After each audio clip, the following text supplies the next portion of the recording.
2 minutes Jayant करिए। क्या उसमें कर भी मैं क्या 12% जीएसटी देना पड़ता है। मैं क्या करूं? धन्यवाद वो सभापति। जीएसटी काउंसिल का डिसीजन है। मुझसे पहले माननीय सदस्यों ने भी बात रखी। पहले श्रद्धांजलि दूंगा माननीय सुषमा स्वराज जी को, और इसमें कोई शक नहीं है, मुझे याद है मैं लोकसभा में उनके भाषण को मैंने सुना। जिस तरीके से ज़मीन से जुड़ी बात, एक गृहिणी का दर्द, घर गृहस्थी की बात, मध्यम वर्ग और गरीब के दर्द को, पीड़ा को वो बयान करती थी बेखूबी तरीके से। तो उनसे प्रेरणा लेते हुए आज वो दायित्व हमारा है, हम कोशिश करेंगे, बाकी सरकार भी ऐसी हो जो सुने। मैं कुछ सुझाव देना चाहता हूं, क्योंकि हमने चर्चा की है खाद्यान्न के महंगाई के दर पे सभी सदस्यों ने बात रखी, लेकिन जो मूल बात यहाँ सदन में हुई है उससे मैं कुछ अलग राय रखता हूँ। हम महंगाई की बात करते हैं, तुरंत आलू प्याज टमाटर पे आ जाते हैं। हमने क्या सीमेंट सरिया ईंट की बात की, ट्रैक्टर के भाव की बात की, पंप सेट के भाव कैसे बढ़ गए उनकी बात की, क्या किसान की लागत की हम चर्चा कर पा रहे हैं? मैं आंकड़े दूंगा। अप्रैल से जून 2020 ये जो 3 महीने हैं, अगर उसमें सीपीआई फूड इन्फ्लेशन 8% रहा, जो काफ़ी होता है मैं मान रहा हूँ, उसी समय में आपका WPI फार्म इनपुट इन्फ्लेशन 27.4% रहा। और यहाँ मैं लिव्ड एक्सपीरियंस बताना चाहता हूँ, अनुभव बताना चाहता हूँ। अगर आंकड़ा गलत हो, बहुत सदस्य यहाँ ऐसे हैं जो खेती करते हैं, जानते हैं, वो बता दें।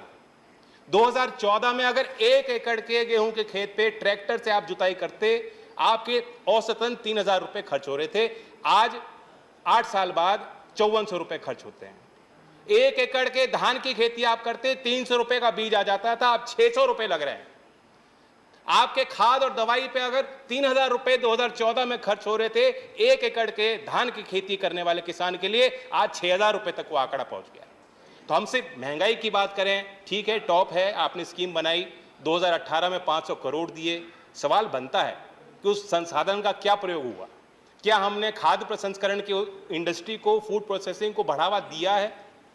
क्या ये सच्चाई नहीं है कि आप टॉप टोमेटो से शुरू होता है, टमाटर से शुरू होता है, टमाटर के प्रोसेसिंग पे आप 12% जीएसटी वसूलना चाहते हो?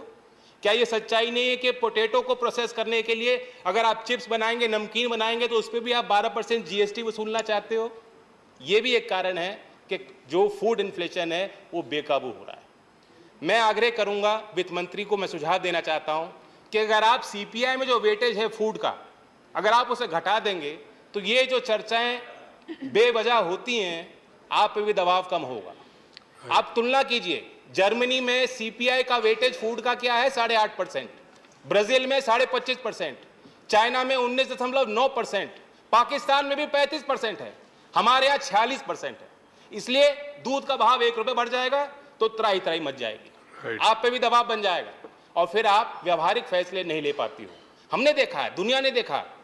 कॉमर्स मिनिस्ट्री डेलीगेशन तैयार कर रहा था, एक्सटर्नल अफेयर मिनिस्ट्री पीएम को ब्रीफ कर रहे थे, प्रधानमंत्री यूरोप में कह रहे थे कि हम दुनिया का पेट भरेंगे, गेहूं का निर्यात करेंगे, और कुछ ही दिन में आपने निर्यात पर प्रतिबंध लगा दिया। ऐसे फैसले ना हो, इसलिए मेरी मांग है। दूसरी बात, मैं भी अभी कंक्लूड कर रहा हूं। मेरी सहानुभूति है वित्त मंत्री जी के साथ, क्योंकि जब से वो आई हैं वो मजबूर होकर क्राइसिस मैनेजमेंट मोड में उन्होंने काम किया है। लेकिन हमें सिनेरियो प्लानिंग करनी चाहिए, भविष्य की प्लानिंग योजना हमें बनानी होगी। मैं पूछना चाहता हूं, आज मानसून डेफिशिएंसी है उत्तर प्रदेश में, बिहार में, झारखंड में जितनी औसतन बारिश होती थी नहीं हुई। 23% धान की बुआई उत्तर प्रदेश में कम हुई है। क्या वहां के कृषि मंत्री विभाग ने कोई मीटिंग ली है? क्या आपने उनके साथ बैठक ली है? क्या आप उनके साथ बैठक लेंगी? उसका जवाब मैं आपके उत्तर में जानना चाहूंगा। और अंततः जो आम आदमी कहता है उसके पास सारी चीजों का समाधान है। मैं बताना चाहता हूं कि एक आम आदमी ने मुझे कहा कि आप सदन में जा रहे हैं, चर्चा करेंगे, वहां ये समाधान दे दीजिए ना। मैंने पूछा क्या समाधान है?